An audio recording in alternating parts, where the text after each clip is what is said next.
I got back to the hobby some time ago, I've looked for something of a smaller scale than the Warhammer 40k or Fantasy Battle I used to play almost 2 decades ago. I've sold almost all my Space Marine army, and my square-based Lizardmen were for little use and still unfinished after so many years. So I went for the Kill Team. It was soon after the launch of the current edition. I've bought the starter box and played some games with the Orc Commandos team. It was nice, but I was missing my Lizardmen, so I started digging for some options and ideas to take Sauruses and Skinks to the 41st millennium.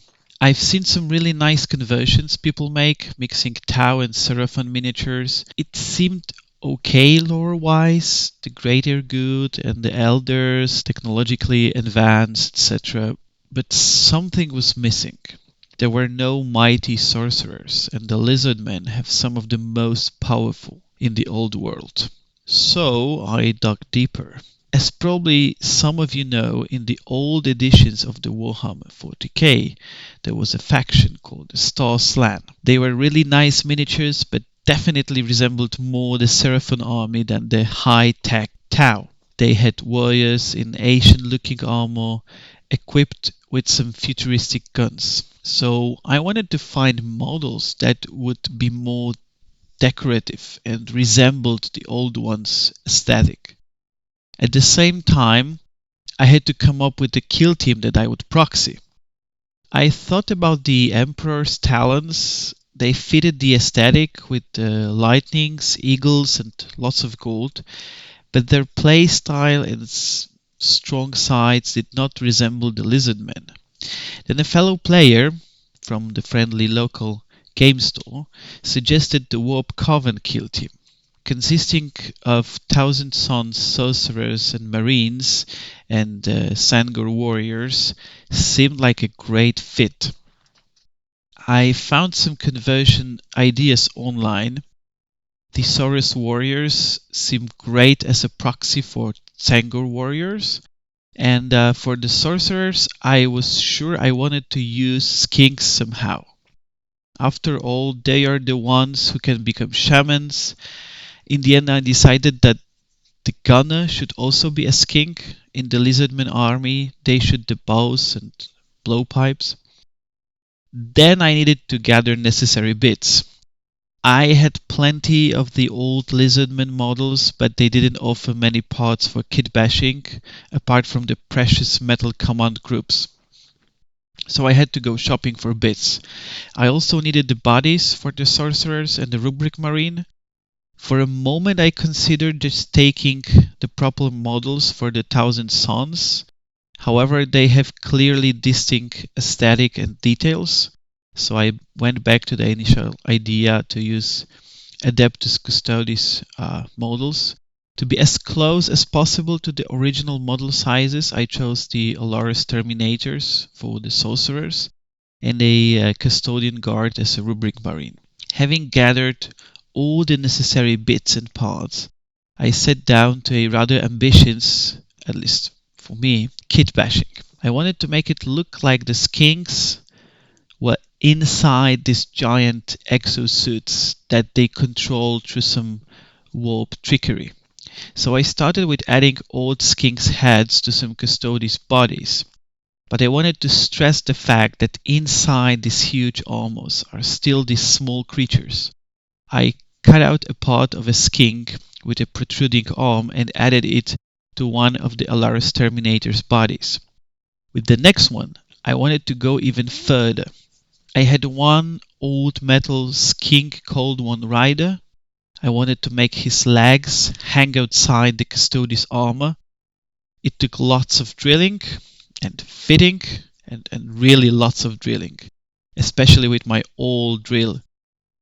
But finally, I did it. I added some Seraphon emblems to cover my kit bashing imperfections, and to create the magical stuffs, I added some Saurus totems to the Alaris axis handles. I wanted to equip the sorcerers according to the rules So I used some Alaris arm weapons and some nice Dark Elder daggers.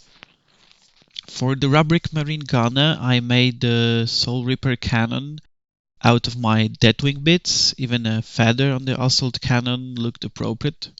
To finish the look, and once again stress that inside these huge bodies are small lizards steering them, I added the tails protruding from the cloaks on their backs.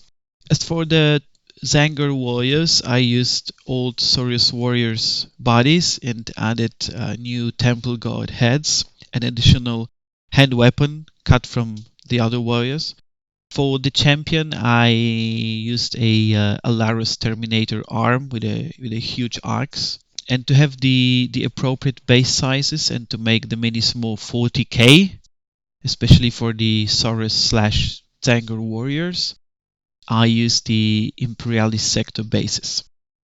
After a long time spent on trying to fit the skinks into their new exosuits, the models were ready for painting. I started with applying a different base color to each of the sorcerers. I wanted each of them to have one main distinctive color. I like the idea of working up from a base color applied to a whole model so that this main color is visible as shadows. Ninjin have a great video about this technique.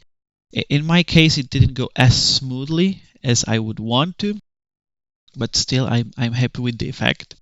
Having decided and applied main colors for the sorcerers, I dry brushed their armor colors.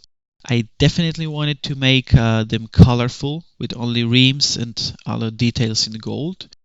I used the same steps for the Rubric Marine Gunner. I wanted to add some detail to the sorcerers that would make them resemble the Seraphon army more. So I painted feathers on their cloaks. They look a bit like flames, but it was fun to do some freehand painting. I didn't like painting cloaks, but this experience made me appreciate them more since they're a kind of nice little canvas.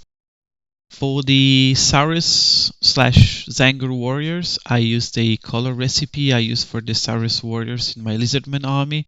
So brown base color, then sponging yellow, adding some highlights. For the scales, I used orange wash, and for their bellies, I used pink.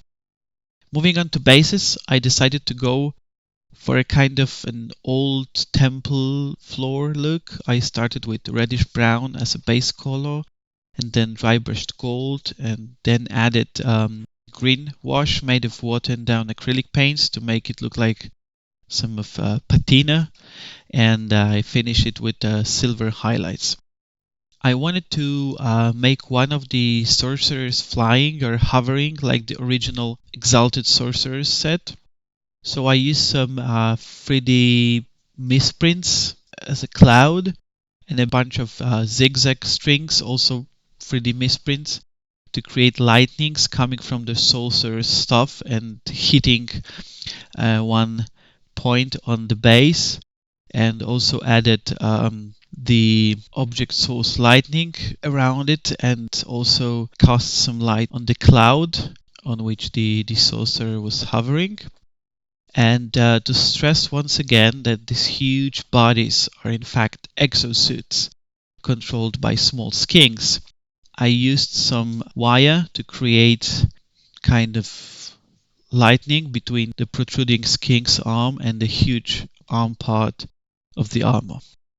And now, after decades of absence in the 40k, the Star Slann are ready to come back to the table.